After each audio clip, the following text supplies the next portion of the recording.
Hello everyone and welcome to my channel. My name is Brian if you happen to be new around here, but returning subscribers, thank you so much for coming back and checking out this video. It does really mean a lot to me and I'm so glad that you guys have been getting such value out of these videos. And I'm going to keep working hard to bring you the best New World content that I can here on YouTube. Now, all that being said, this video is inspired by Trebulicious. They write that they are really having a hard time finding the answers to these following questions. And so I thought, what better way to put a video together so that everybody can hopefully take advantage of it. So that being said, if this video doesn't answer questions that you can't find answers to, sound off in the comments below. Hit me up on Discord or come ask me when I live stream over on Work to Game. If you guys haven't seen, I'm a part of a stream team over at Work to Game. My friend Chris is live right now streaming New World. And if you want to go give that some lurk support, we've got drops and so much more going on.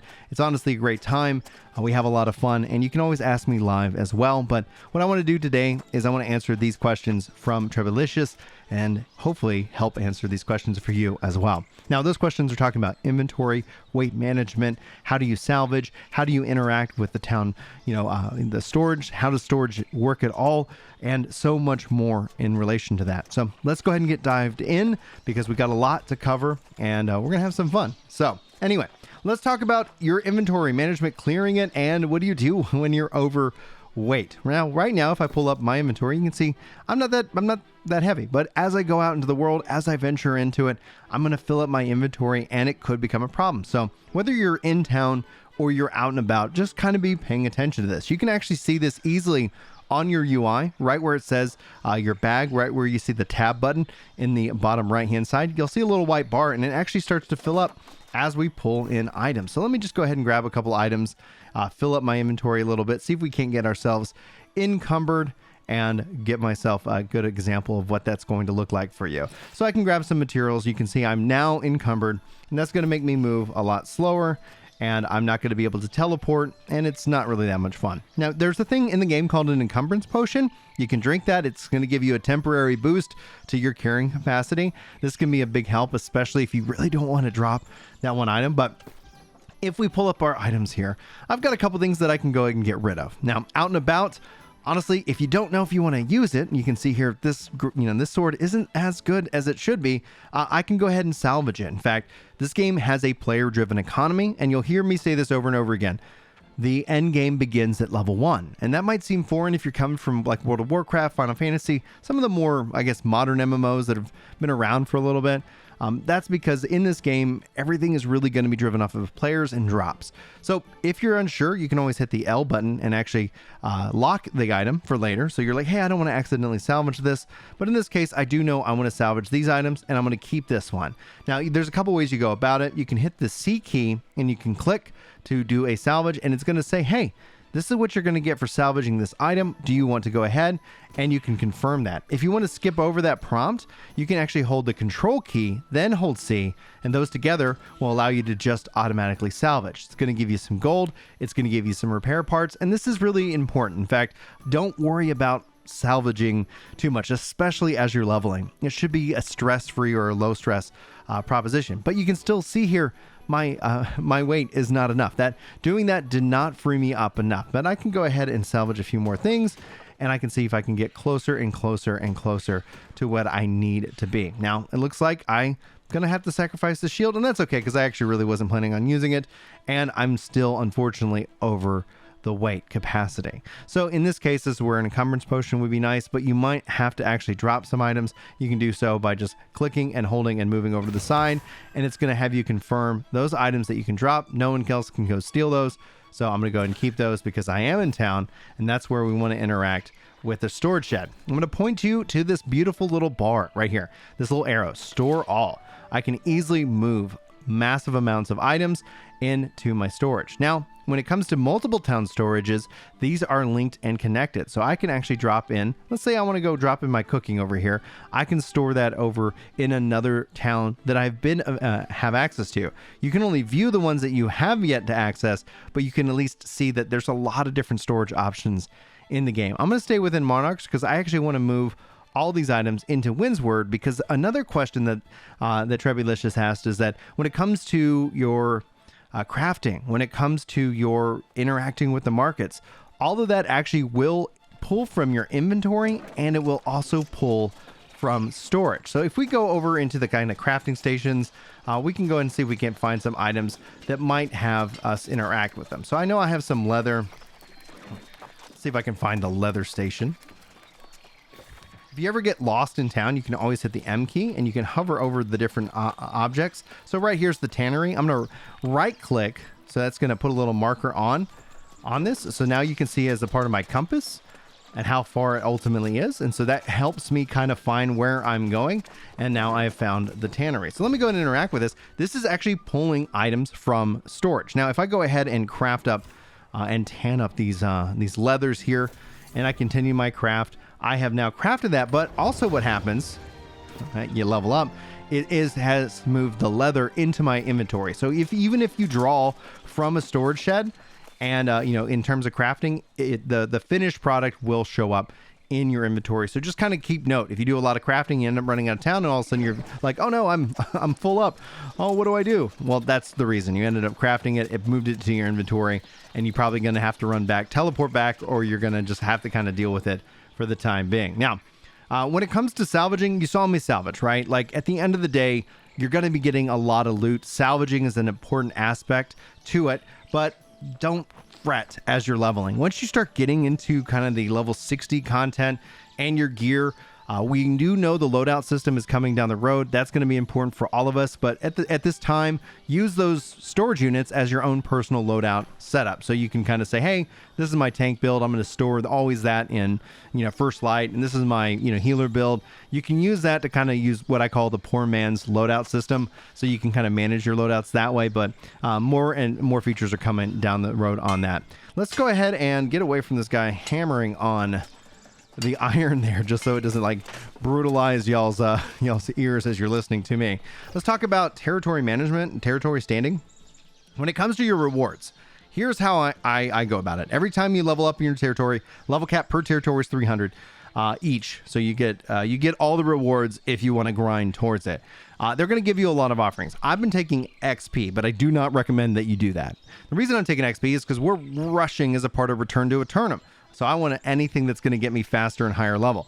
However, I always focus in on storage and town standing and territory standing. So those are the things that keep increasing overall. So I prioritize storage and standing. However, there's really no wrong choice. You cannot, at the time of this recording, reset it. And if that ever changes, I'll be sure to put out bigger, deeper ultimate guides for you here on the channel.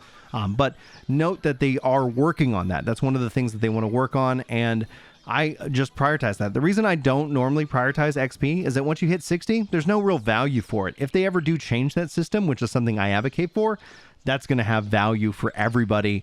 And so that's going to be something that I would pick down the line. I'm wondering if those things are going to come into play at around the same time. I'll keep you up to date on all the notes and news.